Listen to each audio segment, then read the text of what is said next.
तो दोस्तों, एक ये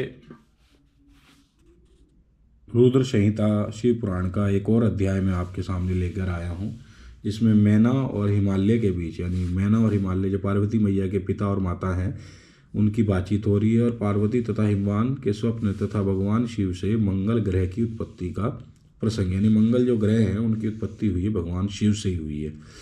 तो पार्वती तथा हिमवान के स्वप्न, यानी उनका स्वप्न की जो कथा है वो बताई है। तो ब्रह्मा जी कहते हैं, नारद, ये संवाद ब्रह्मा जी और नारद जी का हो रहा है आपस में। नारद, जब तुम स्वर्गलोक को चले गए तब से कुछ काल और व्यतीत हो जाने पर एक दिन मैना के हिमवान के निकट जाकर उन्हें प्रणाम किया और फिर खड़ी हो वे गिरी कामनी के मैना अपने पति से विनय पूर्वक बोली। मैना ने कहा, प्राणनाथ, हिमवान से कह रही हैं अपने पति से मैना, उस दिन नारद मुनि ने जो बात कही थी उसको स्त्री स्वभाव के कारण मैंने अच्छी तरह नहीं समझा। यानी मैं स्त्री हूँ तो इसमें लिख रहे हैं कि स्त्री स्वभाव को थोड़ा जल्दी समझ में नहीं आता। दोस्तों कह रहे हैं कि उसको स्त्री स्वभाव के कारण मैंने अच्छी तरह नहीं समझा। मेरी तो यह प्रार्थना है कि आप कन्या का विवाह किसी सुंदर वर के साथ कर दीजिए। वह विवाह सर्वथा अपूर्व सुख देने वाला होगा। गिरिजा का वर शुभ लक्षणों से संपन्न और कुलीन होना चाहिए। मेरी बेटी मुझे प्राणों से अधिक प्रिय है। वह उत्तम वर पाकर जिस प्रकार भी प्रसन्न और सुखी हो सके वैसा कीजिए। आपको मेरा नमस्कार है।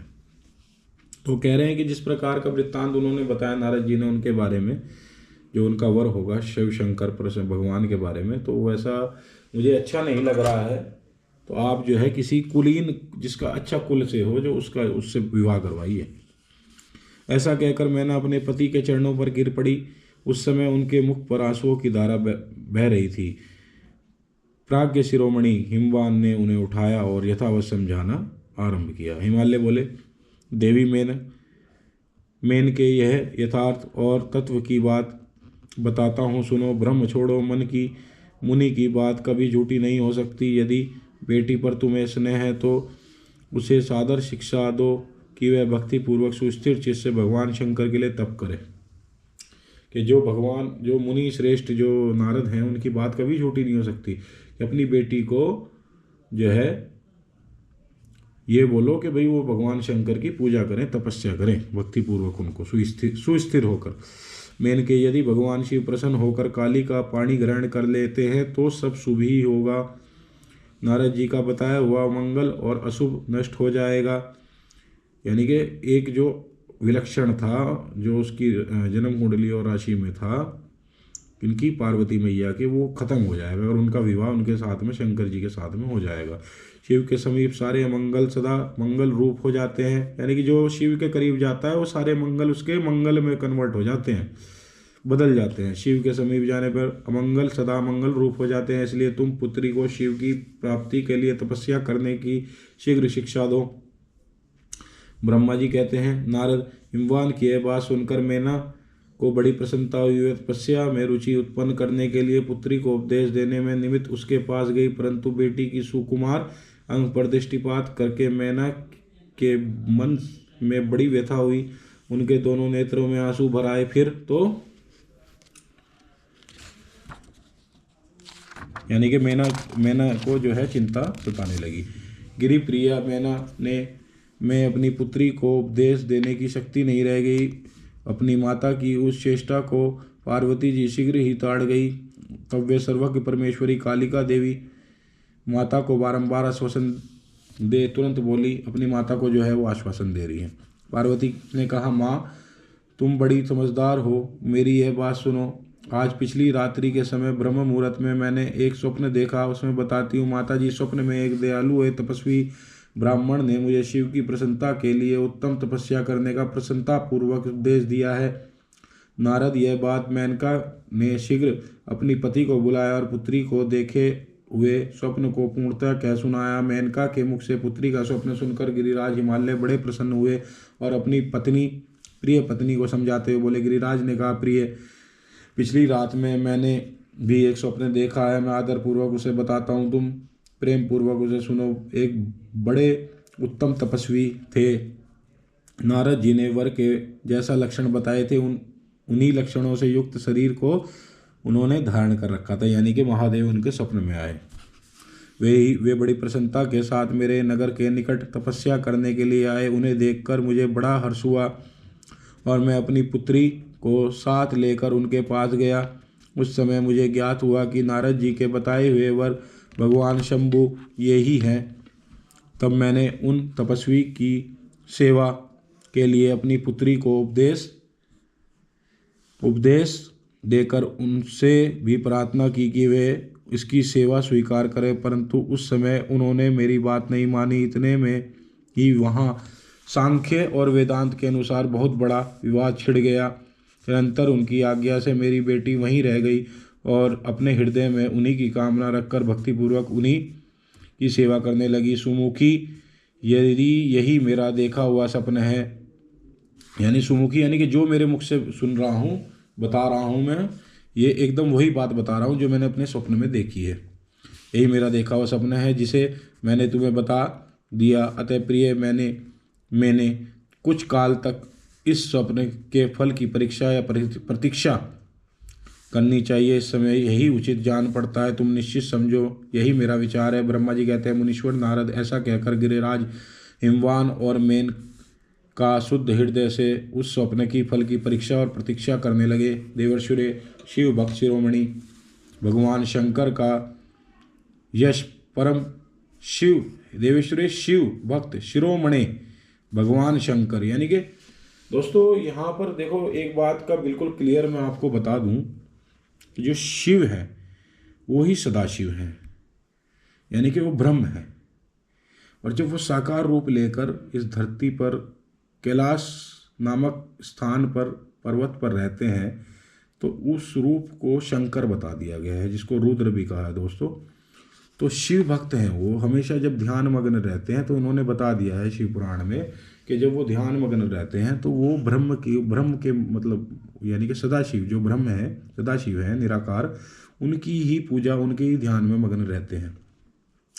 तो ये कह रहे हैं, ब्रह्मा जी कह रहे हैं, देवर्षरे शिव भक्त शिरोमणि भगवान शंकर का यश परम पावन मंगलकारी भक्तिवर्धक, यानी कि शिव भक्त हैं वो, शिव भक्त शिरोमणि हैं वो और भगवान शंकर हैं वो, का यश परम पावन मंगलकारी भक्तिवर्धक और उत्तम है। तुम इसे आदरपूर्वक सुनो।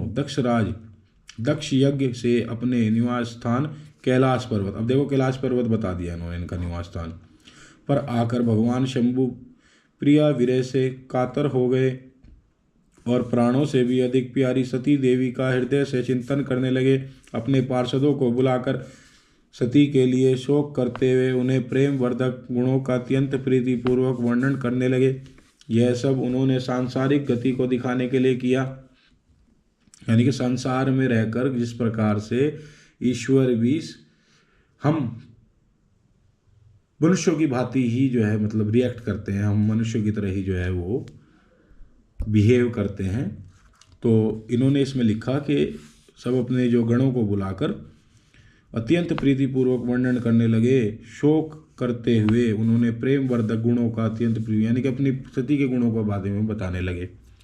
यह सब उन्होंने सांसारिक गति को दिखाने, यानी संसार में जिस प्रकार से हम मनुष्य आम लोग करते हैं उस तरीके से उन्होंने सांसारिक गति में, संसार में जो कोई आ गया ना सांसारिकता ही से ही वो करेगा कार्य, तो सांसारिक गति को दिखाने के लिए उन्होंने ऐसा किया कि मैं भी संसार में ही हूँ, मैं भी ऐसे ही करूँगा, तुम भी ऐसे ही करना, इस तरीके से। फिर गृहस्थ आश्रम की सुंदर स्थिति तथा नीति रीति का परित्याग करके वे दिगंबर हो गए। तो फिर दोस्तों वो दिगंबर हो गए, दिगंबर का मतलब जो सब कुछ त्याग देता, सन्यासी हो गए परम ना।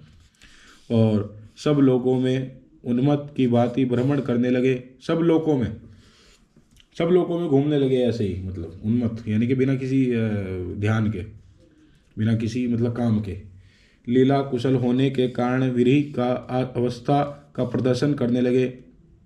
लीला है ना, लीला है उनके पास, लीला कुशल है, वो हर लीला कर सकते हैं। तो लीला कुशल होने के कारण विरही यानी कि विरह जो उनको था माता सती का, उसकी अवस्था का प्रदर्शन करने लगे। भाई अब मैं बहुत ज़्यादा मतलब दुखी हूँ।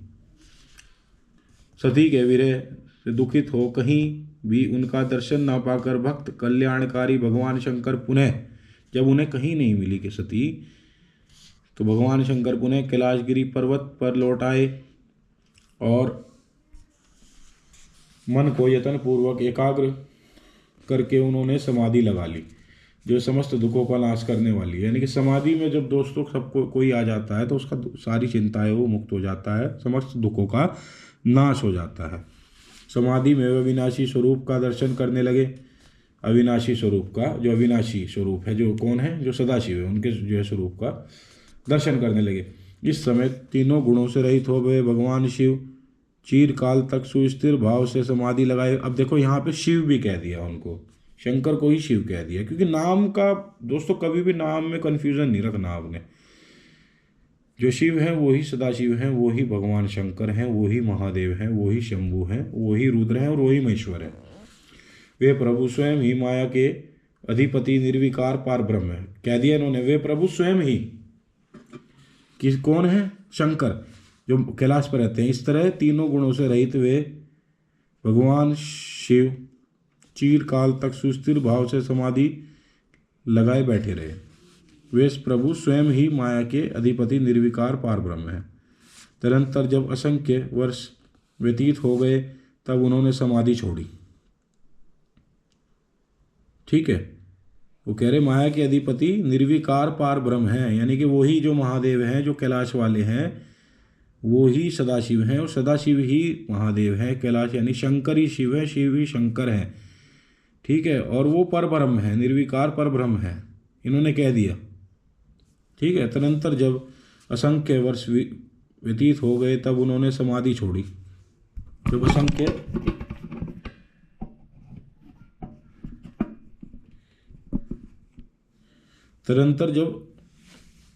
असंख्य वर्ष बीत गए तो उन्होंने समाधि छोड़ी। कई वर्षों बाद, असंख्य यानी कि इनकी गिनती नहीं हो सकती, इतने वर्ष बीत गए तब उन्होंने समाधि छोड़ी। उसके बाद तुरंत ही जो चरित्र हुआ वह मैं तुमसे बताता हूँ। भगवान शिव के ललाट से उस समय ब्रह्म जनित श्रम जनित पसीने की बूंद, यानी कि जो श्रम उन्होंने किया था समाधि में रह के असंख्य वर्षों तक, उससे एक पसीने की बूंद पृथ्वी पर गिरती है, तत्काल एक शिशु के रूप में परिणत हो गई, एक शिशु बन गया। उस बालक के 4 भुजाएं थी, शरीर की कांति लाल थी और आकार मनोहर था। दिव्य धुति के दीप्तिमान वह शोभाशाली बालक अत्यंत दुस्सह तेज से संपन्न था। तथापि उस समय लोकाचार परायण परमेश्वर शिव के आगे वह साधारण शिशु की भांति रोने लगा। यह देख पृथ्वी भगवान शंकर के भयमान उत्तम बुद्धि से विचार करने के पश्चात सुंदरी स्त्री का रूप धारण करके वहीं प्रकट हो गई। यानी कि भगवान शंकर से जो पृथ्वी थी, पृथ्वी मैया जो होती हैं, जो पृथ्वी है जिन पर हम रहते हैं, पृथ्वी ग्रह पर, तो पृथ्वी जो है वो माता है, पृथ्वी माता कहा गया ना। तो पृथ्वी जो थी भगवान शंकर के भयमान उत्तम बुद्धि से विचार करने के पश्चात सुंदर स्त्री का रूप लेने के धारण करके वहीं प्रकट होगी पृथ्वी, प्रकृति। ठीक है, जो पृथ्वी है, उन्होंने उस सुंदर बालक को तुरंत उठाकर अपनी गोद में रख लिया और अपने ऊपर प्रकट होने वाली दूध को ही स्तन्य के रूप में उसे पिलाने लगी। उन्होंने स्नेह से उसका मुंह चूमा और अपना ही बालक मान हंसकर उससे खेलने लगी। परमेश्वर शिव का हित साधन करने वाली पृथ्वी देवी सच्चे भाव से स्वयं उसकी माता बन गई, यानी पृथ्वी उनकी माता बन गई। ठीक है, संसार की सृष्टि करने वाले परम कौतुकी एवं विद्वान अंतर्यामी शंभु, अब शंभु भी कह दिया देखो इनको, वह चरित्र देखकर हंस पड़े और पृथ्वी को पहचान कर उससे बोले, धरणी तुम धन्य हो, मेरी इस पुत्र का प्रेम पूर्वक पालन करो। यह श्रेष्ठ शिशु मुझे महातेजस्वी शंभु के श्रम जल पसीने, यानी उनके पसीने से तुम्हारे ही ऊपर उत्पन्न हुआ है। यानी कि किसके ऊपर उत्पन्न हुआ है? पृथ्वी पर गिरी ना बूंद, तो पृथ्वी पर ही उत्पन्न हुआ तुम्हारे, यानी कि तुम्हारे जो पृथ्वी रूपी जो स्त्री आई थी सुंदरी, उनसे बात कर रहे हैं। पसीने से उत्पन्न हुआ है वसुदेव, यह प्रियकारी बालक यद्यपि मेरे श्रम जल से प्रकट हुआ है, तथापि तुम्हारे नाम से तुम्हारे ही पुत्र के रूप में इसकी ख्याति होगी। यह सदा त्रिविध तपों से रहित होगा। ठीक है, जो त्रिविध यानी कि जो तीन विधियां हैं उसके तापों से रहित होगा। उसके ताप का कोई प्रकोप नहीं होएगा उससे। अत्यंत गुणवान और भूमि देने वाला होगा। यह मुझे भी सुख प्रदान करेगा। तुम इसे अपनी रुचि के अनुसार ग्रहण करो। ब्रह्मा जी कहते हैं नारद, ऐसा कहकर भगवान शिव चुप हो गए। उनके हृदय से विरह का भाव कुछ कम हो गया। उनमें विरह क्या था, वे लोकाचार का पालन कर रहे थे, यानी लोकाचार का पालन कर रहे थे अब तक जब सती मैया साथ में थी। वास्तव में यही विरह था उनके मन में कि भाई वो चली गई, वो लोकाचार खत्म हो गया। वास्तव में सत्पुरुषों के प्रिय श्री रुद्रदेव निर्विकार परमात्मा है, यानी कि निर्विकार परमात्मा है वो। ठीक है, ऐसा लिख दिया। शिव की उपयुक्त आज्ञा को शिरोधार्य करके पुत्र सहित पृथ्वी देवी शीघ्र ही अपने स्थान को चली गई। वे अत्यंतिक सुख मिला, यानी कि महादेव को अत्यंतिक सुख मिला। वह बालक भौम यानी कि भौम नाम बता दिया अभी यहाँ पर, भौम नाम से प्रसिद्ध हो युवा होने पर तुरंत काशी चला गया। वहाँ उसे दीर्घकाल तक भगवान शंकर की सेवा की, भगवान शंकर की पूजा अर्चना की। विश्वनाथ जी की कृपा से ग्रह की पदवी पाकर वे भूमि कुमार शीघ्र ही श्रेष्ठ एवं दिव्यलोकों में चले गए, जो शुक्र लोक से परे है। यानी कि जो शुक्र लोक है, शुक्र जो ग्रह है उससे परे है। यहाँ शुक्र ग्रह का बता दिया इन्होंने कि जो शुक्र ग्रह से परे है वहाँ चले गए। कहाँ चले गए ये बता रहे हैं। भौम नाम से जो हुआ वो प्रसिद्ध युवा होने पर काशी चला गया, बड़ा होने पर। वहाँ जाकर दीर्घकाल तक भगवान शंकर की सेवा की। विश्वनाथ की कृपा से ग्रह की पदवी पाकर, ग्रह की पदवी मिल गई। ठीक है, ग्रह बन गया। वे जैसे पृथ्वी एक ग्रह है, इसी प्रकार से वो भी एक ग्रह बन गया। वे भूमि कुमार शीघ्र ही श्रेष्ठ एवं दिव्य लोक में चले गए, जो शुक्र लोक से परे हैं। शुक्र लोक से जो परे है वो उस लोक में चले गए और वहाँ के अधिपति बनकर रहने लगे। तो इससे एक और बात क्लियर हो रही है दोस्तों यहाँ पर कि जो हमारा पृथ्वी है, यहाँ पर तो मनुष्य रह रहे हैं और पृथ्वी से नीचे जो है जो लोक हैं वो हैं नरकलोक, और पृथ्वी से ऊपर जो है वो है देवलोक।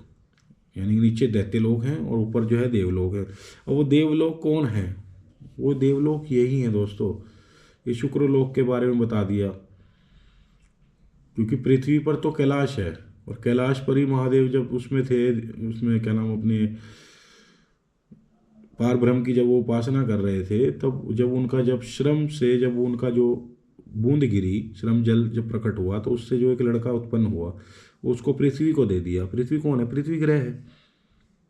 जब वो पृथ्वी ग्रह को दे दिया तो वही जो बच्चा थोड़ा बड़ा हुआ तो वो जाके काशी में तपस्या करी, तो उससे जो हो है दीर्घकाल तक भगवान शंकर की वही तो कृपा से, भगवान शंकर की कृपा से ग्रह की पदवी प्राप्त हो गई और वे भूमि कुमार शीघ्र ही श्रेष्ठ एवं दिव्यलोक में चले गए। श्रेष्ठ और दिव्यलोक, श्रेष्ठ यानी सबसे श्रेष्ठ और दिव्यलोक में चले गए। तो दिव्यलोक और श्रेष्ठ लोक ये इस प्रकार से यानी कि हमारे पृथ्वी से ऊपर की बताए गए हैं, देवलोकों की जो श्रेणी में आते हैं। तो ये जो हम आज देख रहे हैं हमारे जो सोलर सिस्टम में बीच में सूर्य हैं और साथ में ये आपके जुपिटर, मार्स और ये सब जो ग्रह हैं, तो कहने का तात्पर्य ये है ये मार्स और ये सब जो है ये दिव्य लोक हैं और यहाँ पर देवता लोग रहते हैं। तो आज के मार्स में इससे ये पता चल रहा है कि यहाँ पर दिव्य लोक, देवता लोग वहाँ पर रहते हैं दोस्तों, और हम जा नहीं पा रहे। हम उपग्रह चांद तक जा पा रहे हैं, उसके बाद हम आगे जा नहीं पा रहे, आज तक नहीं जा पा रहे। तो ये बात इससे क्लियर हो गई दोस्तों। ये ग्रंथ को पढ़ने का ये आपको जो है ये लाभ मिल सकता है दोस्तों। इस तरीके से आप ग्रंथ पढ़ें तो बिल्कुल आपको पता चलेगा। तो जो शुक्र लोक से परे है, जो शुक्र लोक यानी कि कौन सा है? शुक्र लोक यानी कि फ्राइडे, जो शुक्र ग्रह हैं जो फ्राइडे में आते हैं वो उन्हीं के नाम से एक लोक है। ठीक है, उससे परे है वो, उस लोक में वो चले गए। कौन चले गए? भौम चले गए। ठीक है, चलिए दोस्तों, आज तक के लिए इतना ही। आपको मेरा ये वीडियो अच्छा लगे और जानकारी से लगे तो कृपया मेरे चैनल को लाइक, शेयर और सब्सक्राइब कीजिए, और ऐसे ही नई वीडियो के लिए मेरे साथ बने रहिए। तब तक के लिए धन्यवाद। हर हर महादेव।